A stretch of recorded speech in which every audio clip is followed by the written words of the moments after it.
He is one of the most powerful and influential leaders in the world. He has been ruling Russia for more than 2 decades, facing many challenges and threats from within and outside his country. He is Vladimir Putin, and he is the most heavily guarded president in the world. How does he protect himself from assassins, coups, and enemies? What are the secrets of his security detail, and what kind of weapons and gadgets do they use? In this video, we will explore the life and security of Vladimir Putin, the man who is obsessed with both his health and his safety. We will dive deep into the measures that Putin takes to ensure his security, such as using a bulletproof briefcase and having a plan B for any situation. Join us as we reveal the fascinating facts and stories behind Vladimir Putin, his security, and why he is the most heavily guarded president in the world. First, let's look at the history of the security of Russia. The history of KGB. KGB was the main security and intelligence agency of the Soviet Union from 1954 to 1991. The KGB, which stands for Komitet Gosudarstvennoy Bezopasnosti, or Committee for State Security, was responsible for foreign intelligence, domestic security, border protection, and general surveillance of the population. The KGB was also the sword and shield of the Communist Party, as it protected and enforced the interests and policies of the ruling party. However, the KGB was not the first security agency in the Soviet Union. It had several predecessors, starting with the Cheka, which was established in 1917 by the Bolsheviks to combat counter-revolution and sabotage. The Cheka was notorious for its brutal repression and execution of enemies of the state, such as the nobility, the bourgeoisie, and the clergy. The Cheka played a key role in the Russian Civil War and the suppression of rebellions in 1921. The Cheka was replaced by the GPU, or the State Political Administration, in 1922, which became part of the NKVD, or People's Commissariat for Internal Affairs, in 1934. The NKVD was instrumental in carrying out Soviet General Secretary Joseph Stalin's purges and terror in the 1930s, which killed millions of people. In 1941, the oversight of state security shifted from the NKVD to the NKGB, or People's Commissariat for State Security. Later, in 1946, both of these organizations were elevated to the status of ministries, specifically the Ministry of Internal Affairs, or MVD, and the Ministry of State Security, or MGB. Right after Stalin passed away in March 1953, the Ministry of State Security, or MGB, was integrated back into the Ministry of Internal Affairs, or MVD. In 1954, KGB was born. Over time, the KGB significantly expanded its international intelligence operations, ultimately becoming the world's largest foreign intelligence service. Amidst the escalating Cold War tension with the United States, the KGB earned a reputation as a counterpart to the US Central Intelligence Agency, or CIA. However, it was distinct in that it primarily focused on conducting its operations within the Soviet Union and targeted Soviet citizens. The KGB's operatives often assumed various identities, including businessmen and journalists, although many operated under conventional diplomatic cover. Their achievements included infiltrating major Western intelligence networks and placing influential agents in nearly all significant capitals worldwide. Additionally, the KGB excelled in procuring scientific and technical information vital to the Soviet military, repeatedly acquiring advanced technology essential for the development of Soviet submarines, aircraft, and rockets. Working in tandem with the GRU, or Chief Intelligence Directorate of the General Staff, which handled strictly military operations, the KGB enjoyed extensive access to both its adversaries' and allies' secrets. The KGB was dissolved along with the Soviet Union in 1991, and its functions were divided among several successor agencies in Russia and other former Soviet states. The main successor agency in Russia is the FSB, or Federal Security Service, which is responsible for domestic security and counterintelligence. Another successor agency is the SVR, or Foreign Intelligence Service, which is responsible for foreign intelligence and covert operations. Both agencies are under direct control of President Vladimir Putin, who himself is a former KGB officer. In order to understand how Vladimir Putin currently uses the FSB and SVR for his security, let's look at how Putin became as powerful as he is today and why he needs that much security.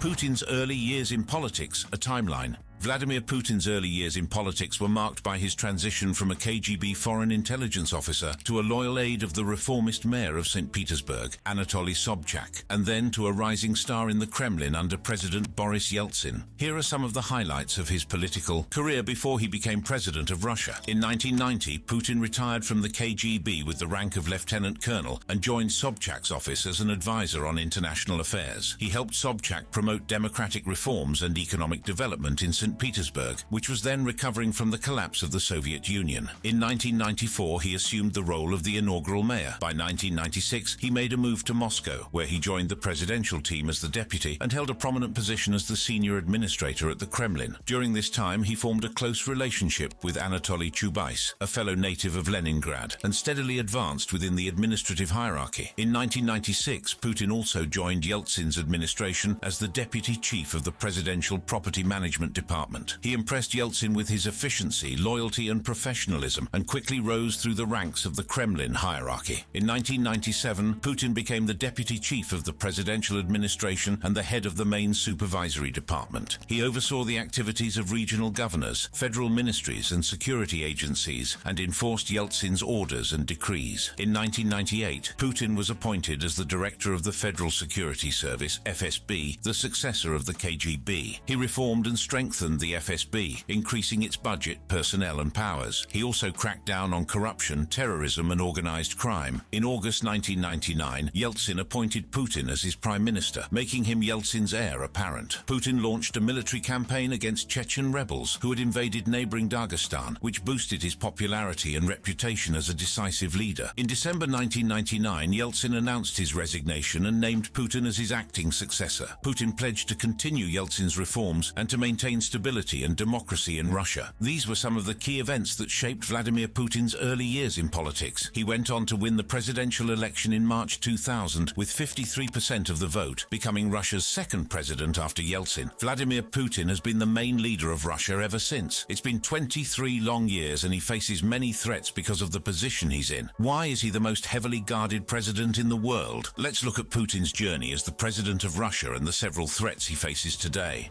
Putin's journey and current threats. Vladimir Putin became the president of Russia for the first time in 2000 after Boris Yeltsin unexpectedly resigned on December 31, 1999. Putin was the prime minister at the time and became the acting president until the next election. He won the 2000 presidential election and was re-elected in 2004 with 71.9% of the vote. Putin could not run for a third consecutive term in 2008 according to the Russian constitution. He chose Dmitry Medvedev, his close ally and former chief of staff, as his successor. Medvedev won the 2008 presidential election with 70.3% of the vote and appointed Putin as his prime minister. Reportedly, Putin and Medvedev announced in 2011 that they would swap roles in the next election, with Putin running for president and Medvedev for prime minister. Putin won the 2012 presidential election with 63.6% of the vote. He was re-elected in 2018 with 76.7% of the vote, facing no serious challengers. As per sources, Putin is expected to run for a fifth term in 2024 after a constitutional amendment in 2020 allowed him to reset his term limits and potentially stay in power until 2036. His party, United Russia, won a parliamentary majority in the 2021 election, despite reports of ballot stuffing and forced voting. Reportedly, Putin's main critic, Alexei Navalny, was barred from running and jailed on charges that he says are politically motivated. Navalny's supporters have called for protests and condemned the election as illegitimate. 2000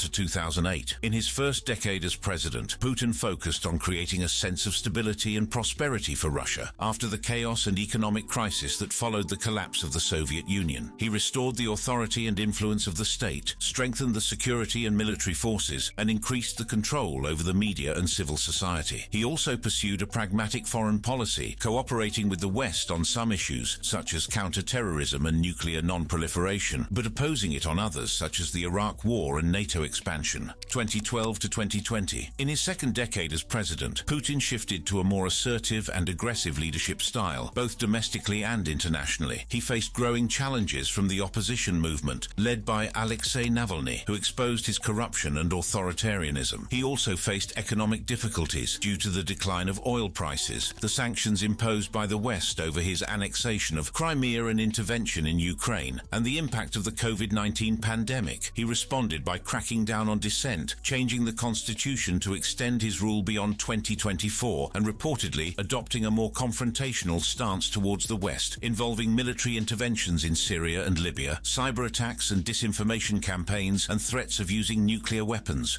2020 present.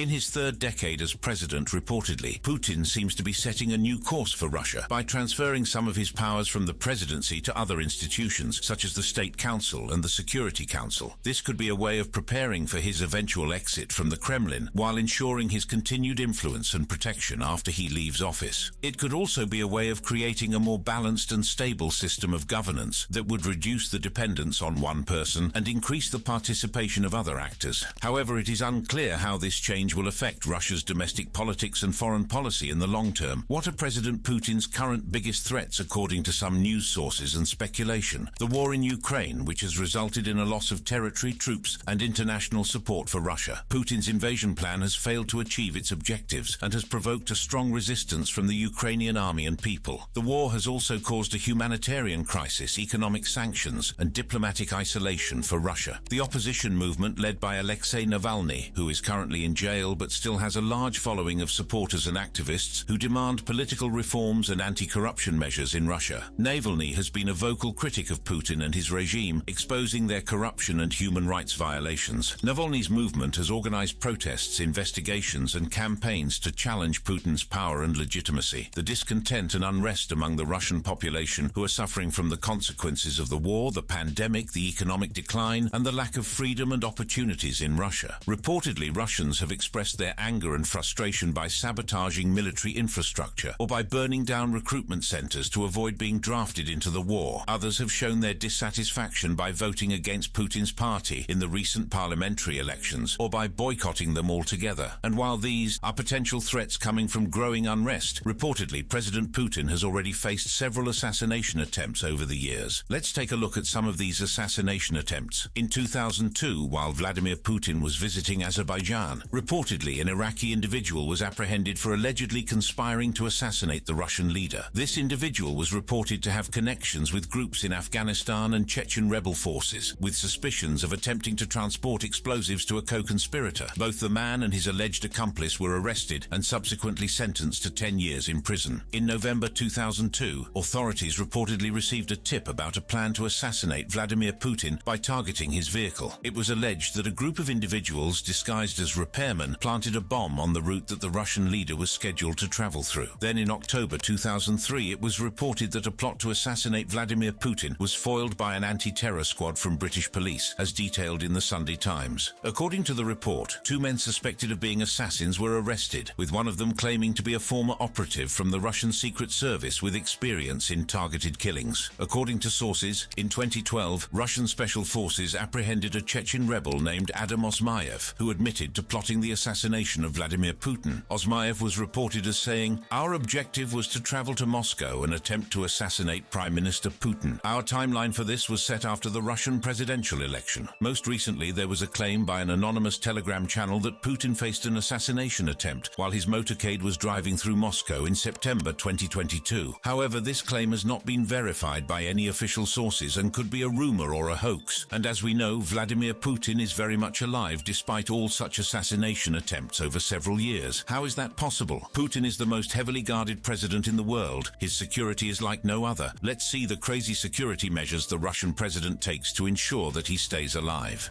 Putin's expensive and robust security measures. Vladimir Putin's security measures are very elaborate and sophisticated as he faces many potential threats from within and outside Russia. Here are several ways in which he protects himself from assassins and coups. Reportedly, Vladimir Putin's mode of transportation includes a presidential limousine that closely resembles a Rolls-Royce but boasts unparalleled security features. This armored vehicle is equipped with a hybrid engine, its own oxygen supply, and even assault rifles. The provision of onboard oxygen is a precaution against potential airborne threats to the president's life, such as poison in the air. Additionally, it addresses the possibility that an attack could lead to the release of smoke from gunfire or explosives. President Putin's car is designed to withstand both gunfire and bomb attacks, effectively serving as a fortified mobile bunker that can provide protection until reinforcements arrive. He is surrounded by his musketeers, a special unit of bodyguards within the Federal Protective Service, or the FSO, which is responsible for his personal security. These bodyguards are hand-picked for their skills, loyalty, and physical attributes. They carry bulletproof briefcases that can shield Putin from gunfire and high-powered pistols with armor-piercing bullets. They also have access to advanced weapons and equipment, such as anti-tank grenade launchers and portable anti-aircraft missiles. He has a plan B for any situation, such as a backup car, a backup plane, a backup helicopter, and a backup residence. He also has a network of secret tunnels and bunkers under Moscow and other locations where he can escape in case of an emergency. He also has a nuclear briefcase, which allows him to launch nuclear missiles from anywhere in the world. Reportedly, Vladimir Putin uses look-alike stand-ins to confuse his enemies and divert their attention. These doubles are trained to mimic Putin's appearance, voice, and mannerisms. They sometimes appear in public events or media interviews, while the real Putin stays hidden or travels elsewhere. He has food tasters who test his meals and drinks before he consumes them. He also has a team of doctors who monitor his health and provide him with regular checkups and treatments. During COVID-19, he avoided the virus by maintaining a distance of at least 20 feet from anyone he meets, wearing a hazmat suit when visiting hospitals, and using disinfection tunnels at his residence. He has advanced teams who scout out his destinations months ahead of time, checking for any possible risks or dangers. They inspect the places where he will stay, install jamming devices to prevent remote detonation of bombs, and conduct electronic surveillance of cell phones and other devices in the area. They also coordinate with local authorities and security forces to ensure Putin's safety. He reportedly has a security perimeter around him wherever he goes, consisting of 4 circles of guards. The first circle is made up of his bodyguards, who are always close to him. The second circle is made up of guards who go unnoticed in public, such as drivers, assistants, or journalists. The third circle is in charge of surrounding the area where Putin is, blocking roads and entrances. The fourth circle is made up of snipers who are posted on building tops or other strategic locations. That's a lot of layers of security at every single step and every single breath Vladimir Putin takes. How much does it cost the Russian president to maintain this level of security to protect his life? According to many sources, it costs a lot to protect Putin from various threats. The exact amount is not publicly available, but some estimates can be made based on the available data. The Russian Ministry of Finance reported that between January and May 2023, the spending on the safety and security of Putin and his staff reached 15 billion rubles, or $185.7 million, which is 77% of the annual budget allocation and up 15% from the same time frame last year. This figure is higher than government spending on Russian military and border protection. The Russian government also spends a lot on Putin's personal security service, and as we discussed, that heavy security consists of his bodyguards, advanced teams, look-alike stand-ins, food tasters, and doctors. These personnel are equipped with advanced weapons and equipment, such as bulletproof briefcases, high-powered pistols, anti-tank grenade launchers, portable anti-aircraft missiles, jamming devices, and electronic surveillance tools. They also have access to secret tunnels and bunkers, backup vehicles and planes, and a nuclear briefcase. Keeping everything in mind, it can be estimated that the total cost of protecting Putin is in the billions of dollars per year. This amount may increase or decrease depending on the level of threat and the type of response that Putin chooses. The FSO, FSB, SVR, and SBP. The role of FSO in Putin's security is very important and extensive. The FSO, or the Federal Protective Service, is one of Russia's internal security services and is responsible for protecting the Kremlin and the president himself, as well as engaging in other tasks integral to preserving the security and stability of the Russian state. The FSO is responsible for providing President Putin with his personal bodyguards, food tasters, and all of those security measures that we discussed before. As a successor to multiple security agencies that existed before it, the FSO plays a pivotal role in safeguarding Russia's national security. To effectively fulfill its responsibilities, the FSO employs a variety of organizations with stringent entry requirements to ensure their capabilities meet the demanding standards of this crucial mission. The establishment of the FSO came about as a direct consequence of the enactment of the law of the Russian Federation on state protection in 1996. According to official protocols, the FSO's overseeing authority is the Presidential Administration of Russia, giving it a direct chain of command under the Russian head of state. Since its establishment in 1996, the FSO has been responsible for a diverse set of roles encompassing intelligence, security, and involvement in policy-making. In addition to its primary duty of ensuring the security of the president and other significant figures, the FSO has been entrusted with safeguarding critical sites and memorials of importance. With its multifaceted internal organizational structure and varied responsibilities, the FSO holds a broad and significant position within the Russian security security landscape. Currently, the FSO is involved in law enforcement, intelligence operations, and security tasks. Beyond its continuous role in ensuring the Russian president's security, the FSO also assumes numerous ceremonial duties when required. That's not all. FSO isn't the only security service available for Putin. There's also FSB and SVR. The FSB and SVR are the two main successor agencies of the KGB, the former security and intelligence agency of the Soviet Union. The FSB stands for Federal Security Service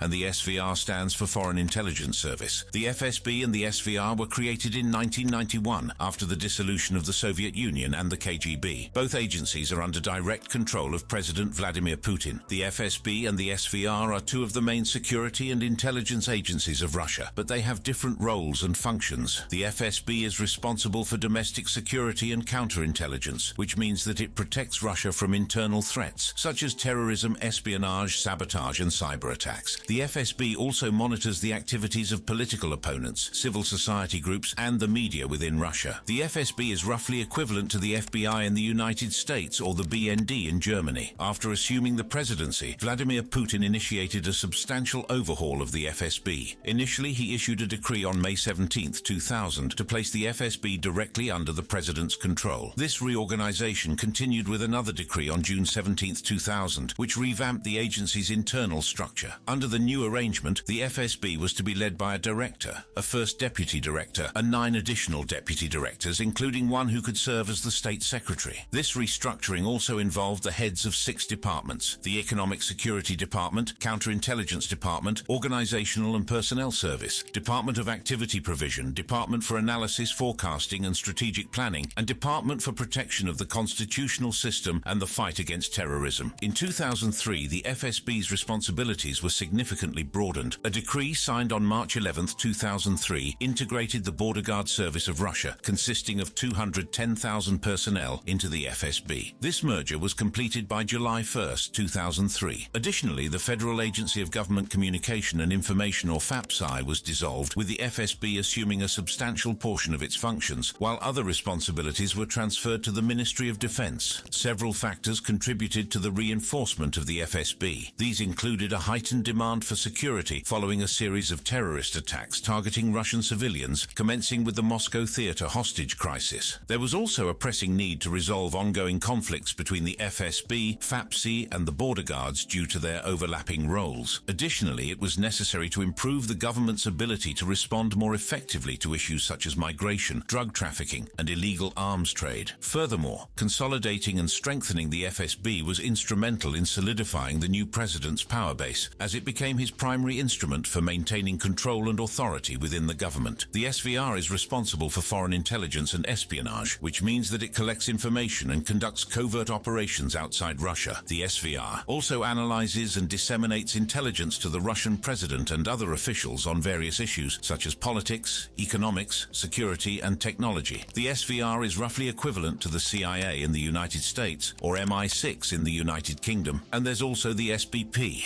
This is Vladimir Putin's additional layer of security. The SBP, or the Presidential Security Service, is a federal agency responsible for safeguarding the President and Prime Minister of Russia, along with their families and official residences. Its roots can be traced back to the 9th Chief Directorate of the KGB during the USSR era. The agency's initial leader was Alexander Korzhakov, a KGB general. Between 2000 and 2013, General Viktor Zolotov occupied the role of the head of the Presidential Protection Service. It is pretty clear that not only does Vladimir Putin have exceptional personal security in his day-to-day life, but he also has extensive security to protect him from external and long-term threats. It's nearly impossible to penetrate his extraordinarily layered and robust security. But is Vladimir Putin really the most heavily guarded president in the world? Let's compare his protection measures with those of some other world leaders to find out.